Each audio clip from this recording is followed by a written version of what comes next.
Hi, plant-based nutritionista here. Today we're going to be talking about overcoming a weight loss plateau. If you're stuck in a plateau, stay tuned for the 4 reasons why you are stuck and 6 ways that you can get unstuck from a plateau and begin progressing towards your goals once again. For the latest, best fitness, mindful eating, nutrition, and recipes, please subscribe to my channel below and hit the bell to be notified every week when I upload a new video. So let's get right into the content of this video. If you are completely stuck in your weight loss journey and can't figure out why, stay tuned for a detailed explanation of the top 4 reasons that are probably causing your weight loss plateau, followed by a surefire way to kickstart your progress once again. I've helped dozens of clients through weight loss plateaus, helped them identify the reasons why they're struggling. And this is the exact formula that I used with them to get them through that plateau and on to losing weight once again. So you're going to want to stay tuned to hear a lot of this. Has been very successful in helping a lot of my clients. So number 1 is excess cardio. And I know we hear all the time that if you want to lose weight, you've got to exercise harder, exercise longer, you've got to be in a calorie deficit. However, there are a lot of adaptations that happen and a lot of negative things that can happen when you are using cardio as a way to lose weight. You're going to find that over time, so that you talk about calorie burn, a lot of fitness experts will tell you don't do yoga, don't do Pilates, they don't burn enough calories. Well, the problem is burning calories during your workout isn't necessarily the best way to lose weight. What happens is, let's say you start exercising and you have not been exercising at all. Your calorie burn is going to be a lot higher when you begin. But slowly over time, your body's going to become more and more efficient at that cardio, and it's going to burn less and less and less calories. In fact, some researchers have found that the body burns not much more during a cardio workout than it does just during your daily activities anyway, because it becomes very efficient. Cardio is one of the worst weight loss strategies that you can turn to. It just is not that effective, and calculating calorie burn is completely off. It's oftentimes way overestimating how much you're actually burning. And you're better off doing something that is utilizing muscle and strength than just cardio, because that's going to help you burn calories throughout the day, not just for the 30, 60 minutes that you're doing your workout.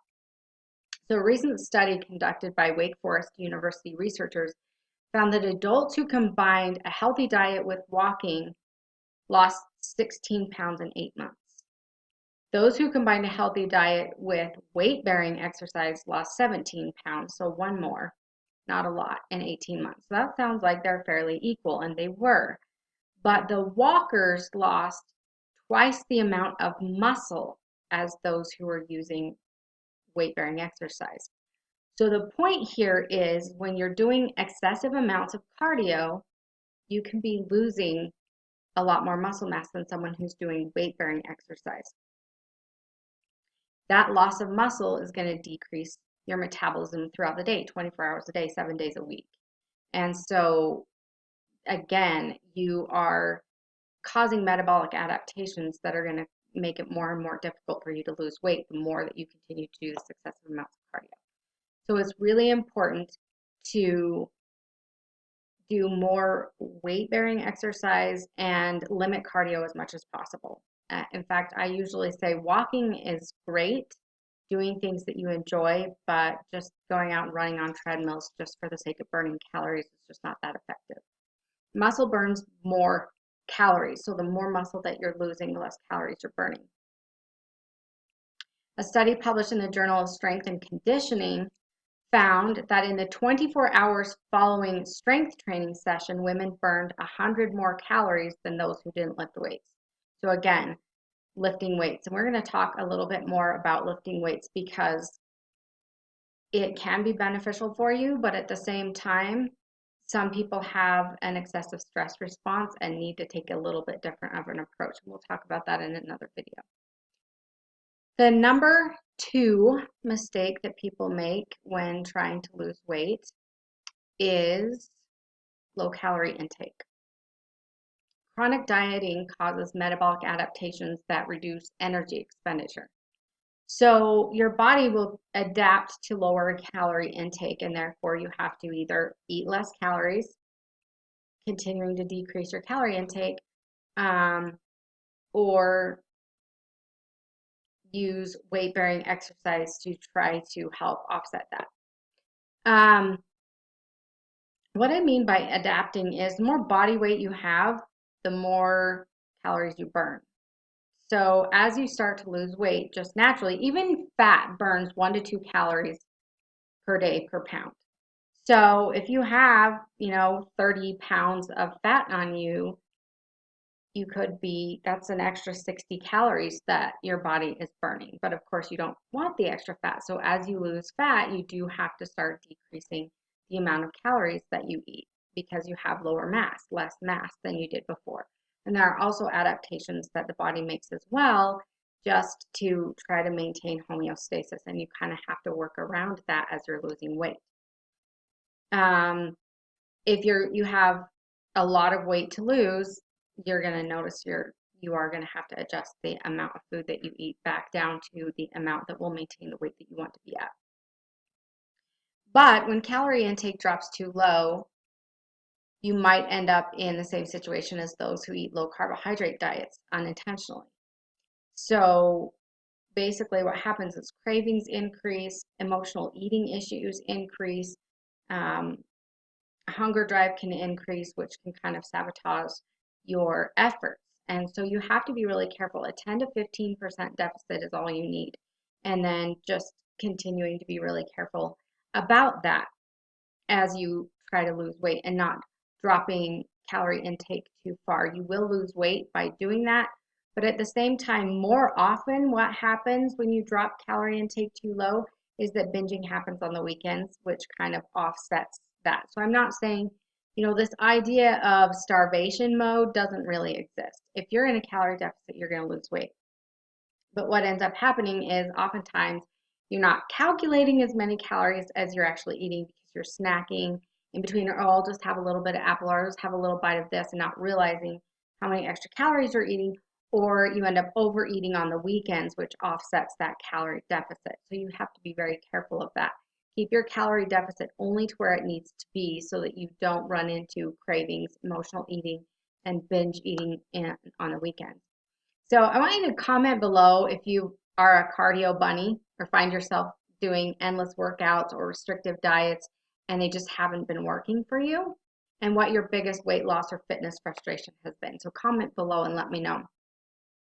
So we're going to move on to number 3, which is low carbohydrate dieting. The initial rapid weight loss from a low carbohydrate diet is actually in the form of glycogen and water. So your body can store about 2 pounds of glycogen in your liver and in your muscles. And with that, it can hold at least twice as much of that in water. So the initial 6 to 8 pounds that people lose on a low carbohydrate diet are that water and glycogen stores from the body flushing out. So it really hooks people. It's a great way to get people to be hooked on your diet, because any diet that's going to make you lose 6 to 8 pounds in the first week or even several days is going to get people really excited. And it will also make them feel a little bit leaner because of the loss of that water weight. What they don't realize is it's not fat that they're losing initially. When the body doesn't have its preferred source of fuel, which is carbohydrates, it utilizes glycogen stores and ketones. Most people on low carbohydrate diets know that. But when glycogen stores are depleted within the first week or so, it depends on how many carbohydrates you're eating in your body, but blood sugar levels have to remain stable. Your body doesn't change. It's not like that 70 to 100 milligrams per deciliter of glucose that your body needed, it all of a sudden doesn't need anymore. You have to have sugar in your blood all the time, or you would go into a coma and you would die. So just the fact that some of your tissues can run off of ketones, that's a starvation mechanism that your body has, but it isn't an ideal situation. It does cause rapid fat loss, just like anorexia does, just like being very, very ill does. It creates the same thing. It creates ketosis in the body, but it isn't an ideal way of losing weight. What happens is only about a third of your blood glucose level needs can come from the glycerol molecule off of fat when it's broken down. So the rest of the blood sugar level needs, because remember, your blood sugar has to remain stable even on a low carb or keto diet. It starts to break down skeletal muscle and proteins in the body in order to supply adequate amounts of blood glucose. So it becomes a catabolic situation. And you're going to have very, very intense cravings. Your body will make metabolic adaptations to slow down mental processes, slow down digestion, slow down everything. It will slow down your digestion so it can absorb whatever it can get out of the food. It's going to make all these adaptations in order to survive. Because if it didn't, and it's having to go into that skeletal muscle and a lot of those proteins in the body, it would kill you very quickly. So it's a good thing that the body can do that. It's just not what you want. Your body temperature may drop. I've even seen clients with body temperatures at 96 degrees.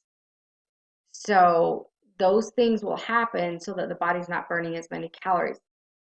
This is just not a situation that you want to be in, and it can cause weight loss plateaus eventually. Sugar and carbohydrate cravings are going to increase because the body wants to stop using its skeletal muscle and proteins in the body. It wants to get the carbohydrates that it needs to maintain those blood sugar levels. And in low carbohydrate dieting, they have shown that muscle mass loss in those who choose low carbohydrate diets over other diets. It's just not a good way of maintaining your muscle mass and maintaining good health. And it will definitely slow that metabolism down, which is really not what you want at all. That's definitely, but when you come out of a low carbohydrate diet, what's going to happen?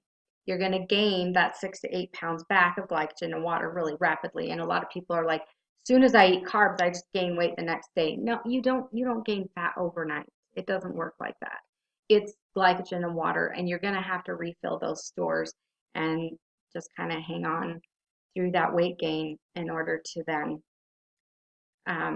your metabolism recovers within a matter of days. This idea of starvation mode and it takes years, it doesn't. In a matter of days, the metabolism will recover, your glycogen stores will be replenished, and then you can go ahead and continue that weight loss, and it will resume just fine. So another thing that happens is number 4 is if you've weight cycled several times. So the average person, say 2,000 calories a day maintenance, decides she wants to lose weight. So she drops to 1,500 calories a day and begins doing 1 hour of cardio 6 days a week. And the weight in the beginning just starts melting off, and she's thrilled. Cravings kind of start creeping in. It's a pretty significant deficit. Not terrible, but it becomes more difficult to maintain her healthy diet. She continues her cardio, but starts struggling with sugar cravings or unhealthy foods and starts to gain a little bit of weight. Now her body becomes more efficient at the cardio that she's been doing. An hour a day is a lot. You start out there and your body's super efficient, and an hour a day, where do you go? Now you got to do an hour and a half. Now you got to do 2 hours. This is what starts to happen. So now she's maintaining a higher weight at 2,000 calories a day than she did before the first diet. And then she starts again, but she only loses 3/4 of the amount of weight that she did last time at 1,500 calories. So she drops lower than 1,500 calories to lose that last little bit of weight and try to get below. Cravings become intense. She indulges. She's fighting food cravings. She's emotionally eating. Next time it might be 1,200 calories. And she's doing an hour and a half of cardio and she's not getting anywhere. Muscle loss, metabolic adaptations, the body getting more efficient at the cardio she's doing, not burning as many calories, maybe not even burning much more than maintenance or like daily activity. Weight gain, can't lose. This can be a nightmare of a situation, and it's very, very difficult. But if you have dieted and weight cycled several times, this is probably one of the reasons why you're struggling. So we've gone through all these reasons. What do you do? Now, what do you do? Number one, start some sort of weight bearing exercise. This does not mean bodybuilding. It does not mean that you have to go heavy or go home. Research has shown 30 to 50% of your 1 rep max for 20 to 25 reps, as long as you reach failure, will build muscle all the same. You can use the weights that you have in your house. It's fine. Or you can do calisthenics, push-ups, pull-ups, those kinds of things. Body weight squats, wall squats, whatever that is. You can do Pilates. There's a lot of yoga. You'll notice when you first do yoga, if you do a really good power yoga class, those shoulders and those arms are going to be really sore from a lot of those chaturanga to up dog, those kinds of things. You're going to notice that. It doesn't matter. If you don't have weights, you can use your own body weight. The TRX is great for that. There are Pilates classes that can be very, very good as well. So however you want to do that is fine. Stop weighing yourself. If you've been on a low carbohydrate diet or severely restricted calories, you're going to have to allow those glycogen stores and water stores to fill back up. And it's probably better that you don't weigh yourself at that time. Metabolic recovery program. These can be very difficult. It's kind of like a reverse diet, but it has to be done very methodically. You are exercising to prevent fat gain, doing body recomposition, and trying to recover the metabolism, and you need to eat carbohydrates in order to do that as well. I would recommend taking body measurements to measure your progress instead of your weight. So you are going to have to be eating at least 130 grams of carbohydrates a day in order to recover your metabolism and break through a weight loss plateau. You need to start doing some sort of weight-bearing exercise, decrease the cardio. I would recommend no more than 3 times a week for 30 minutes tops. Do not do any low-carb dieting, and it's really good idea to kind of look at the snacking. A lot of times that's a big, big issue is snacking between meals. A lot of times you're cleaning up after dinner and you're just kind of eating as you go, or you're looking for something that you want to make for lunch and you're, snacking on some grapes while you're at the fridge. All of those things count. And a lot of times you're not in the calorie deficit that you thought you were in. Or you weight cycled several times, and so your maintenance calories are a lot less than you think that they are. It's also another really good thing to do is go to a local university or gym or something like that and get your RMR tested, your resting metabolic rate. That way you have an exact number that you can calculate from to see where you need to be to lose weight. I went to a local university here and did that. It cost me $40. It's really not that big of a deal. I would definitely recommend that. And then you can see where you need to be. I'm not really huge on tracking food, but if you like on a calorie app, I really not huge on that. But if you're in a plateau, it's a really good idea to track every last thing you put in your mouth just to make you aware of what you're doing. If there's mindless eating going on or anything like that, it's going to be really beneficial for you to track and see what you're doing so that you can find where you need to be to get out of that. So now you have a formula to break through that plateau. But if you're struggling with emotional eating and cravings and you feel like that might be playing a role in your weight loss struggles, I'm going to leave a link below to my Overcome Cravings and Emotional Eating Blueprint. It's free. You can just click on that link and go ahead and download that blueprint, and it will also give you some tips to overcome those emotional eating issues and cravings that can also cause issues. If you like this video, please give it a thumbs up. Comment below what helped you the most, and I'll see you next time.